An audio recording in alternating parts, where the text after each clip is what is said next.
Greetings, people. How we doing, everybody? Hope you're all fit, well, and having a good Saturday night. I'm just sitting at home having a peaceful night. Um, and I didn't know if I was going to like do another live or come on and make a video, but I just decided I would just make a video. So obviously, because my kid's mum's staying here uh, temporarily until um, an appointment she has next week with um, a new caseworker who like is going to assess her to go to this like it's like a hospital where she can dry out from alcohol and then go to rehab after it. So that's the purpose of that meeting. So it's like next Tuesday or Wednesday, I can't remember the day, but um, I can. Ashley knows the day anyway. I just forget shit sometimes. So I'm waiting until then before obviously I know what's happening. Uh, and obviously because Ashley's been staying here for quite a few weeks now, and been watching like the kind of the effects of withdrawal and whatever, and then going to the meeting with the Scottish Recovery Consortium. So I've started kind of looking at things differently. Because to be honest, I don't see a lot of things to do with drug policy and addiction and like there's I'm not an authority on any of this stuff. I just want to say that. Uh, Even though both my parents were drug users, quite a couple of my uncles on both sides of my biological family. When I say that, I mean like my mum's family. So I didn't grow up with my mum's family. Um, so and obviously I've partied and all that shit. You know what I mean? So, but I've never like known what it's like to be like an addict, like gonna having to find money to get a fix or whatever, and or a fucking drink a beer or vodka. See like that. Um, so because it's my kid's mum, I'm kind of looking at it a bit differently. And I have doubted whether she would be ready for rehab, because to be fair, I've let her stay here a few times when she's run out of string or steam or whatever. Um, and she'll tell me all the, oh, I'm going to rehab and I'm going to do this and I'm going to do that. And then see, once her body goes back to normal, she just disappears again. So obviously I've always got that in the back of my mind. But the thing is, when I feel she's ready, it's like it's left too long and then she gets the itch again because she's no receiving any kind of support from our previous worker.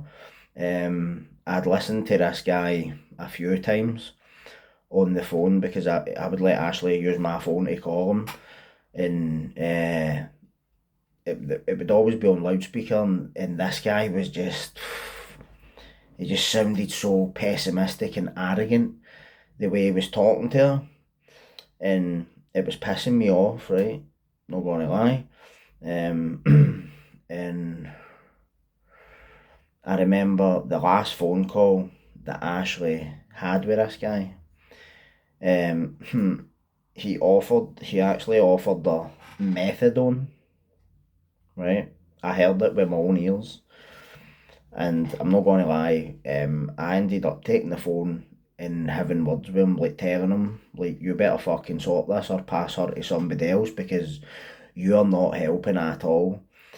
I says, what kind of nurse are you? He says, a mental health nurse. Like, why are you treating drug addicts? Because I've worked with drug addicts for 20 years. I says, well, have you ever took drugs? No. So how the fuck do you know what a drug addict's going through, mate? You don't. You fucking, you know what I mean? And offering them methadone. Now, I don't want to make this a personal video because this video is really about the drug consumption room, the MAT standards. These are, see, the MAT standards, the medically assessed treatment or something it's called, right? I didn't even know about this, right, until a week ago, whatever it was, a couple of days ago. And this is what I find funny because, like, in jail, I was fucking brilliant with research and shit and just questioning it and churning out more questions to figure stuff out, but I haven't really been doing that anymore because I'm out of prison, and to me this is a better platform to get the message out rather than writing some fucking paper that's going to get printed in the journal of fucking academic criminologists from prison studies or some shit, you know what I mean? It's nobody's you'll be lucky if like maybe a couple of hundred people see that, but on here you can reach a wider audience. Plus I don't come on here and speak like an academic, so it's more relatable. It's not all these big words and shit. But anyway, I wanted to come on. I was interested, right, about this drug consumption room, right? So now that I fucking found the charger for my tablet, I can do it while I'm here, but I wish I could turn that light down. It's a bit bright. Right, so where are we? Right. This is the website for Glasgow City Health and Social Care Partnership. Aye.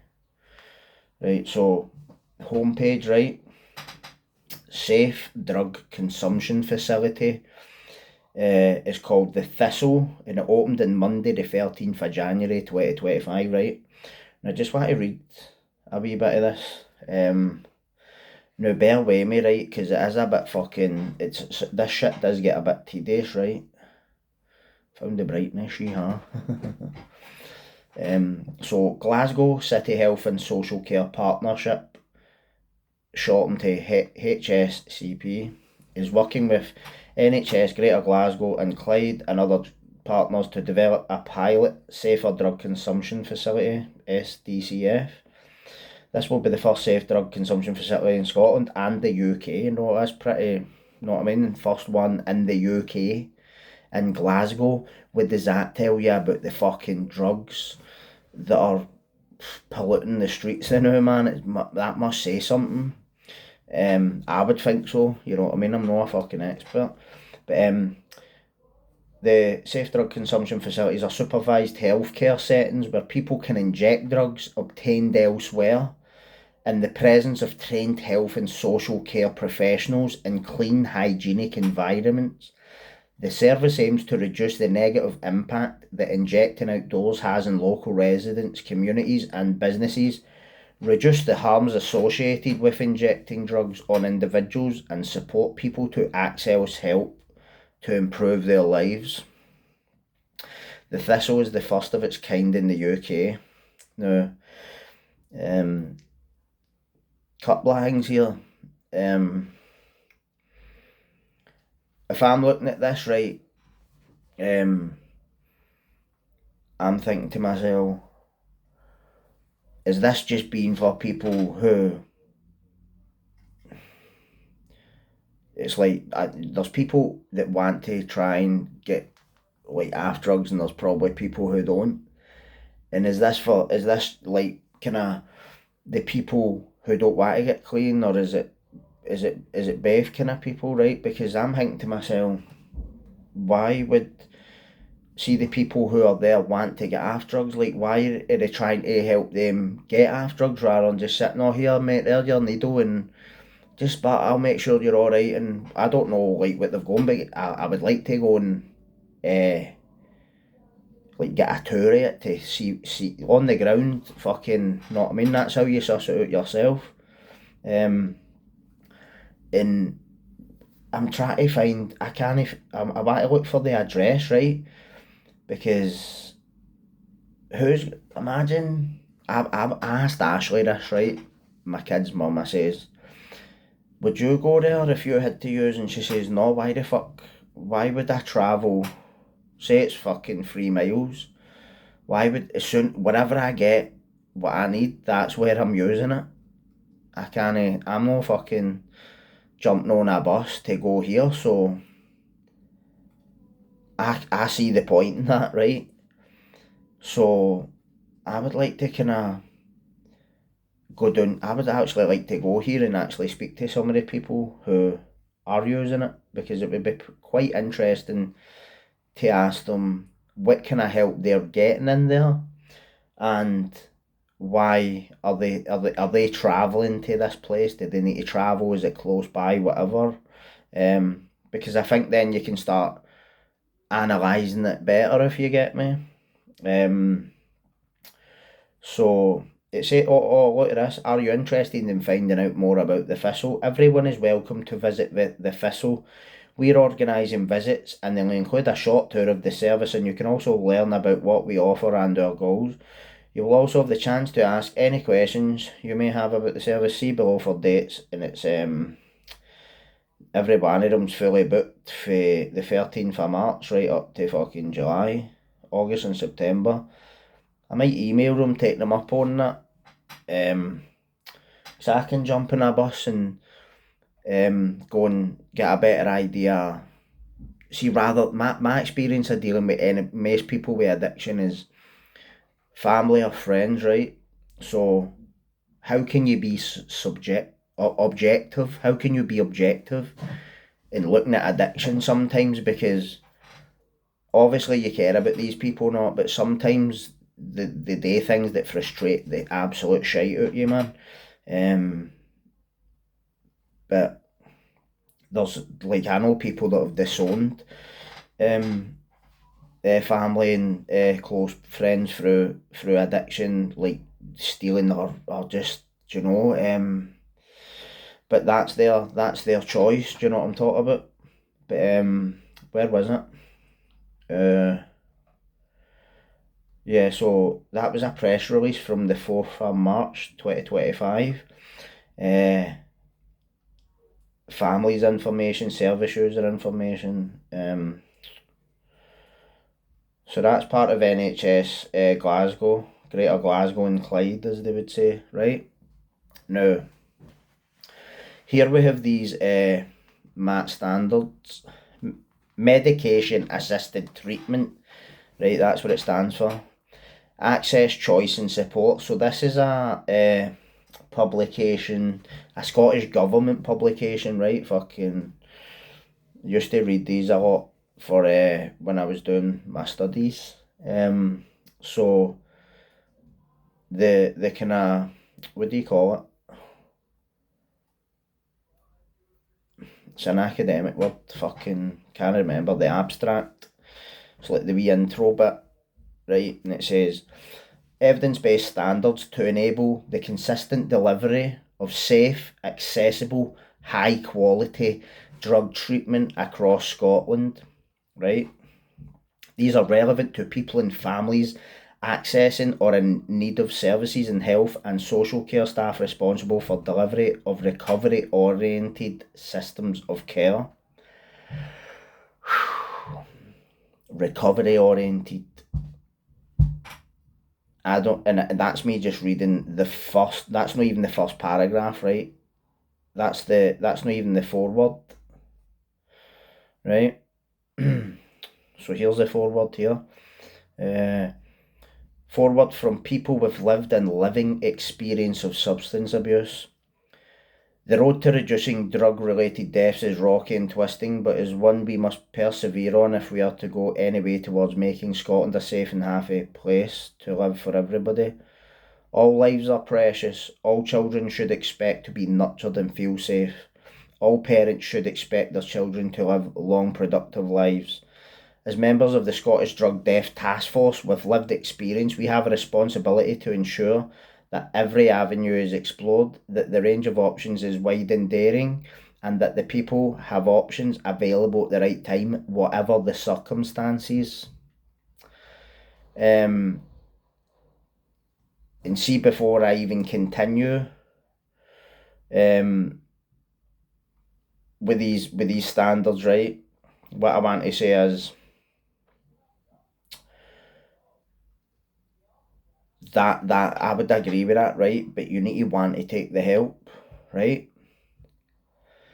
And for what I can see, for anybody who's got a drug counsellor, and anybody I know, right, I know a lot of people who have addiction issues, right, or struggle with substances, whatever.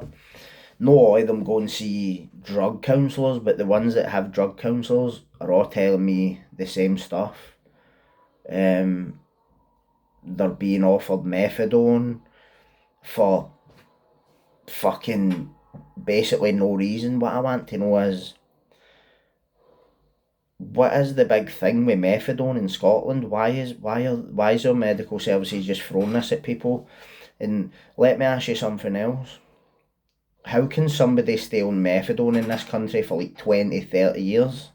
And if you're asking me, how do I know that? I have a family member who's been on methadone for since probably the 90s, right?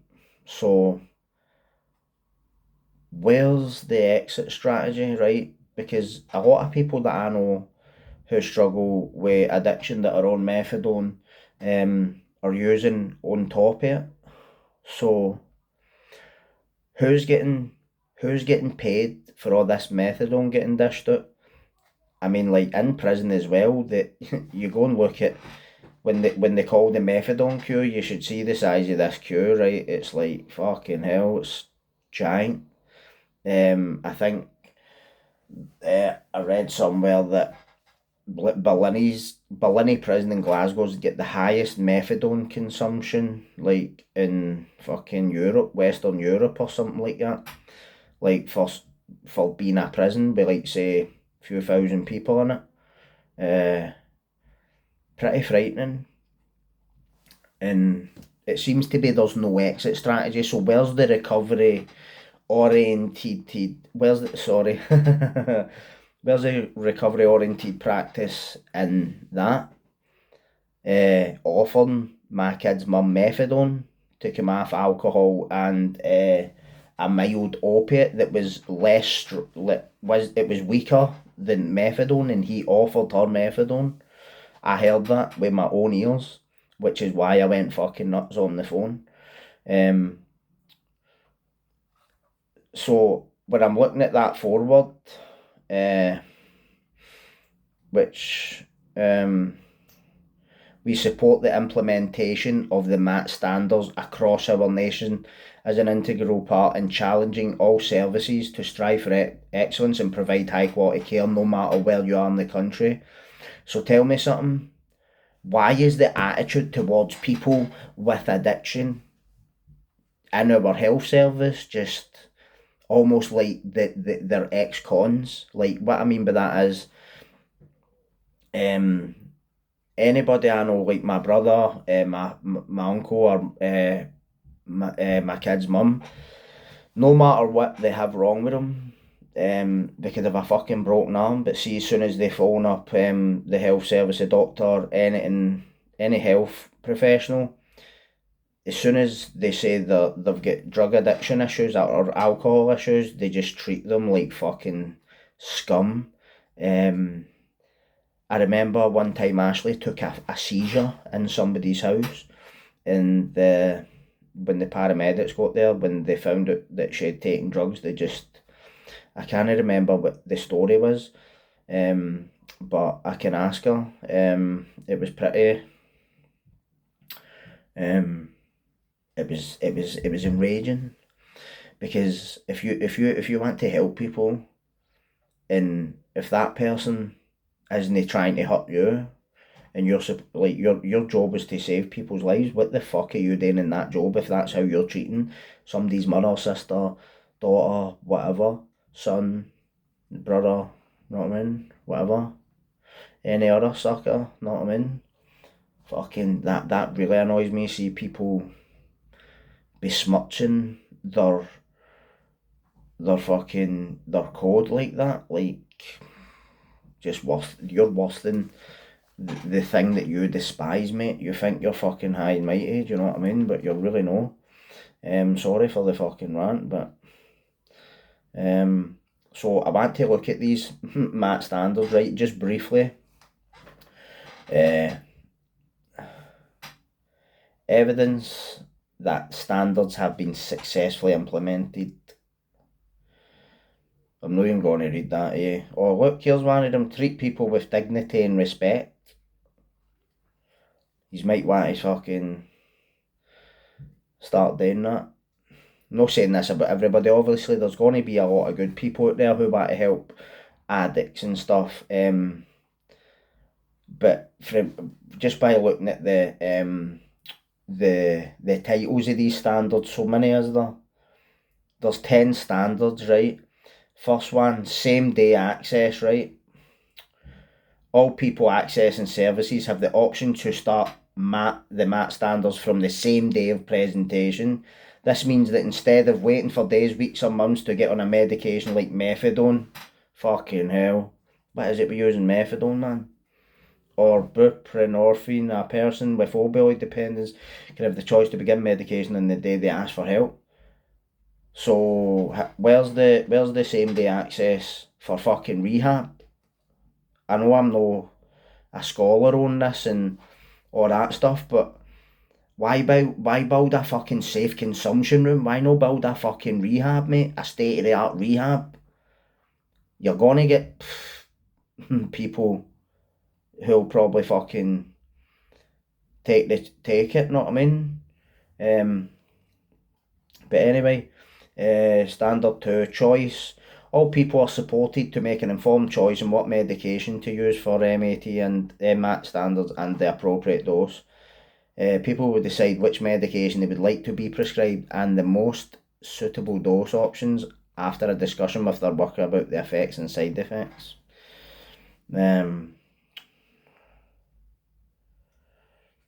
People will be able to change their decision as circumstances change. There should be a discussion about dispensing arrangements, blah blah blah. Assertive outreach and anticipatory care. All people at high risk of drug-related harm are proactively identified and offer support. Commence, Matt, right. I want to see, so harm reduction. All people are offered evidence-based harm reduction. See, this is what I mean. How many addicts do you think know these MAT standards?